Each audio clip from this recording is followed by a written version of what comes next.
probably, but 30th. We're now joined by Bea Kupin, who is reporting live from Davao City. We can see, in fact, the inauguration event right behind her. Bea, how is the mood there now?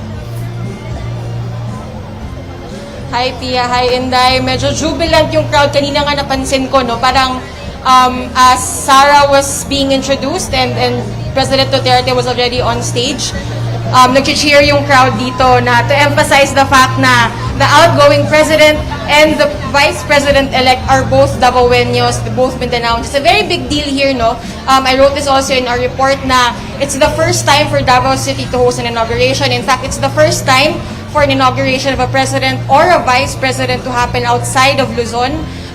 Of course, Metro Manila is in Luzon. Yung last time na nangyari na sa labas ng Metro Manila nangyari, or sa Luzon rather, nangyari ang inauguration ay noong 2004.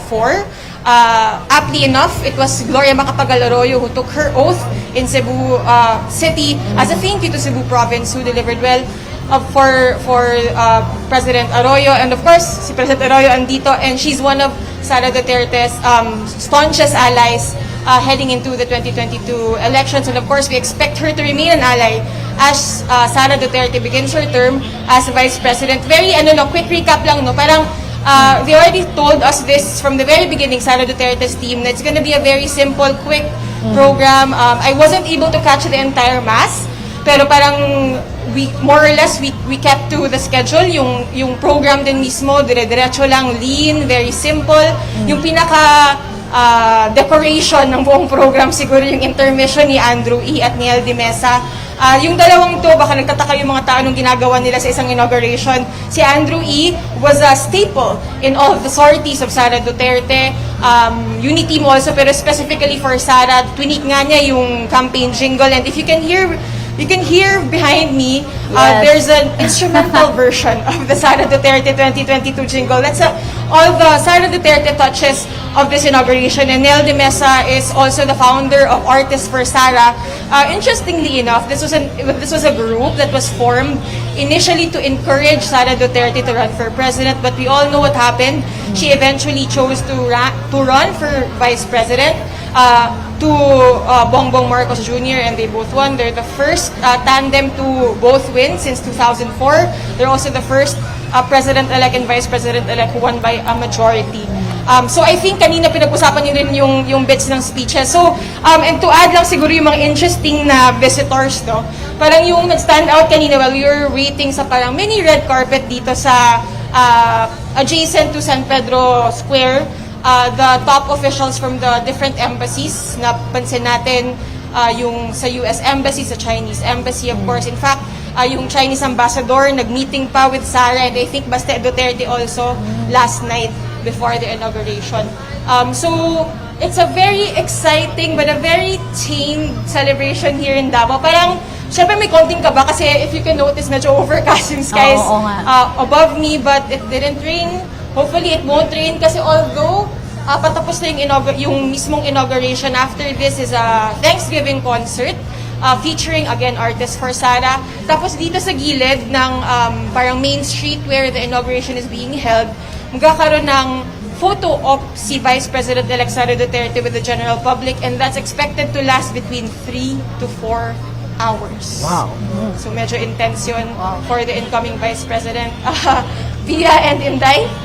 Okay, Bea, question, because you covered Sara Duterte during the 2022 campaign, and I'm just curious dun sa speech niya, no? Parang was there any interesting bit there that you think was a departure from her usual campaign speeches? Does her speech say anything about, what she will do as vice president? I mean, we didn't really hear any very concrete programs, right? But it was more like her advocacies. But what can we learn from that speech? Yeah.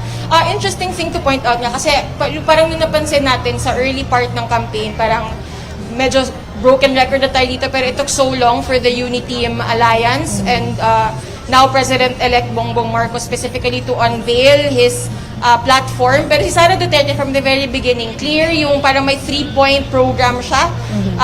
Education, peace and order, among other things. So, medyo pleasant surprise in a way kanina na she started talking about things na she's actually championed as mayor of Davao City.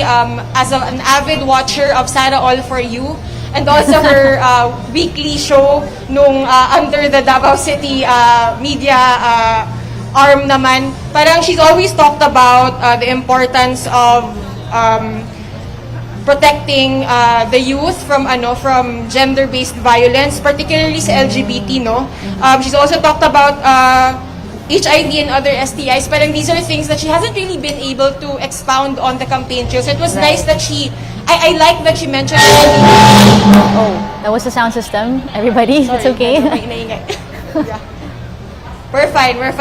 So it was a pleasant surprise for her to mention this. Although we haven't really heard her talk about this in the context of her upcoming term as Vice President. So it'll be interesting to see in the coming days when her term actually begins kung will the OVP roll this out? Will she roll out specific programs as the DepEd Secretary? So we're gonna watch out for that.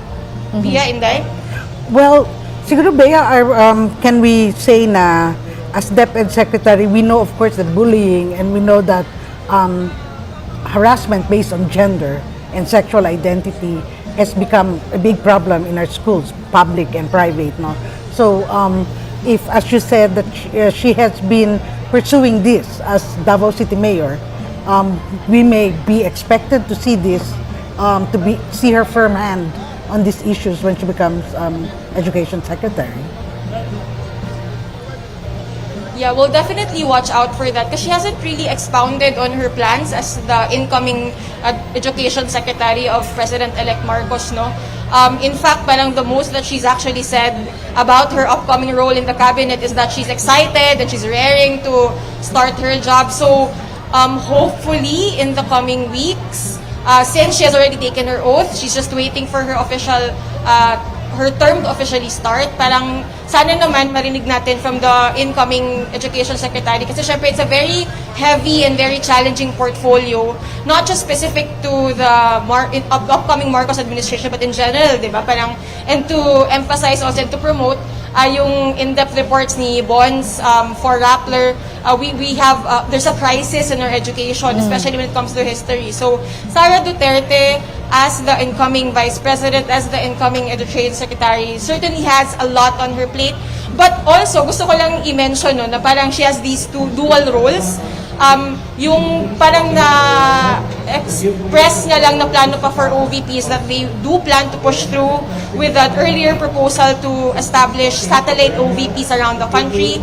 6 pa lang daw yung nakaplano, hindi pa nila sinabi kung saan yon. So if you think about that, if they're pushing through with establishing an OVP around the Philippines, no, plus the DepEd, that gives her an amazing network, a potential network. And I was saying kanina, parang the end of her speech, especially when she emphasized her identity, not just as a Davaoenyo but as a Mindanaoan, parang more than capping off her speech as the incoming Vice President, it sounded definitely like a jump off to the young politician's future in national politics. Last question from me, Bea. No? This was an important day that we also saw highlighting the Duterte family dynamics because we know that, of course, the Dutertes are front and center today. Like the Marcoses were there, two political dynasties were there, but talagang the spotlight, the focus, ika nga, yung bida today were the Dutertes. Did you notice anything interesting about the dynamics between the family members, lalo na on stage, maybe when Duterte arrived, or who other family members were present? We didn't really see them sa entrance, kumbaga may separate entrance for the VVIPs, yung mga VIP na nakita. So we mostly observed them from the stream as well. Pero parang Sara Duterte has been very open about the uniqueness of her relationship with her father, no? Parang they've been colleagues for so long. Pero parang ganun most of the time yung interaction sila as colleagues. Kasi if you remember, before Rodrigo Duterte was president, he was mayor of Davao City for a long time. And for certain times, si Sara naman yung vice mayor niya rather. So parang, yun din, and parang this was an ongoing narrative during the campaign na parang hindi sila nag-uusap or nag-uusap pa sila, anong nangyayari. So, but it was really interesting to see them on stage for the first time. We're not sure, and we'll find out if they had a private meeting after this. It might sound weird for the uninitiated that the daughter needs to set a meeting with the father, but that's just how their relationship goes. Sara has been very open about that even during her first term as mayor of Davao City. Pia and Inday? Inday, any last questions for Bea? No, but how did you were talking about the OVP, the remote OVP officers that she's been putting up, and it looks like she's pretty young, much younger, of course, than the president-elect. So she might be drawing a younger generation of politicians here. Taga Mindanao, no? What kind of movements do you see here? This is the father stepping down. Do we see more younger politicians? And will this be a good thing for Mindanao? Yeah. Yung ano nga nila, no, parang kumbaga catchphrase via Andrew E. Bagong Pilipinas, bagong mukha. Which is ironic kasi it's not really a new name if you think about it, but there are definitely new faces in that context. We've yet to see kung ano yung exact plano ni Sara and of course she won't tell you, she won't admit na, the OVP is a potentially powerful political vehicle in the context of Philippine politics, no? But we'll see how she will be, ang pangit pakinggan ng word na use but how she'll be maximizing the reach of the OVP. Para nabanggit mo nga, Inday, I think kanina, no, na parang ang daming, hindi lang senators, hindi lang national politicians yung andito, pero ang daming local chief executives, marami ding civic leaders or parang kumbaga yung volunteer network nila. Kagabi, nagpunta tayo sa Masada event, parang Thanksgiving party nila. Yung Masada, parang it's a group that supported both Bongbong Marcos and Sara Duterte, and parang to open the event, yung I forget the exact name of the judge, but he mentioned na hopefully daw they see each other every year, but he emphasized the importance of seeing each other in 2028. So medyo hindi subtle yung hopes and aspirations, not of Sara Duterte specifically, but of the people around her and the people who support her. Okay. Thank you so much, Bea, for your reports from Davao City. So we were getting live updates from Bea right there. And now we will be speaking